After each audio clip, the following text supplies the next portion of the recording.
the Senate. You okay with that or not? I'm not happy that they're removing Hold on, stuff, but wait, everybody. Okay, start again. yeah, I mean, it's disappointing that we're $37 trillion in debt.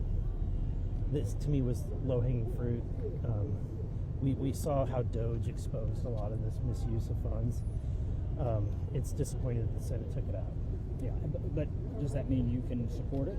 I mean, it's some cuts. I mean, at the end of the day, I'll take a base hit, right? It's better than nothing. So I think that at least we're able to make some spending reductions. Do you have any concerns about the fact that we've heard from Pam Bondi, the Attorney General, now that there's probably nothing further coming on Epstein? Do you share those concerns from some of your fellow conservatives that if there are files that they want them released? Yeah, I do. Look, this is a really a touchy issue. The American people deserve to know the answers on this and a number of things.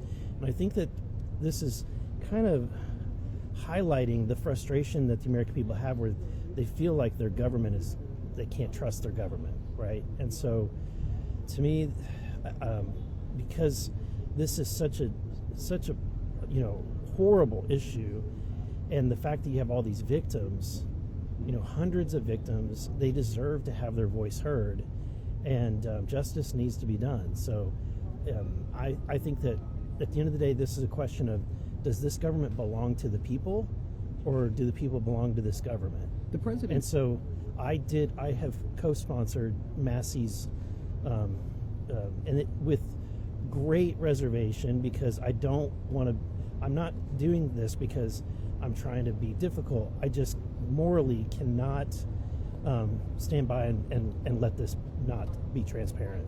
Forgive my interruption, Congressman, but the president said today that Republicans who are still pushing on the Epstein matter are foolish, is the word he used. Is he wrong to say that? I don't know. He probably has more information than I do, but if he does, then at least get that information out. Let us know if there's information about that all the content was created kind of like the Russian hoax and that kind of stuff. Okay, then show us.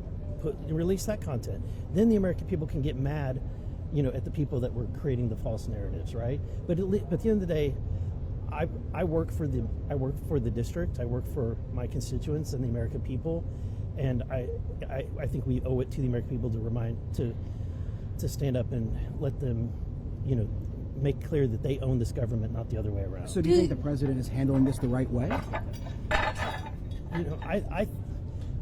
I think that the president is doing an amazing job. He's got so much going on, and so for him, I think that this is probably, it seems minuscule, but I think that while it might not be a top priority for him, it certainly is a top priority for a lot of people.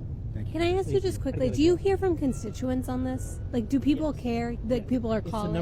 It's the number one thing that people are calling my office on. Really? Yes. For how many days now? For a week. Okay. Thank you.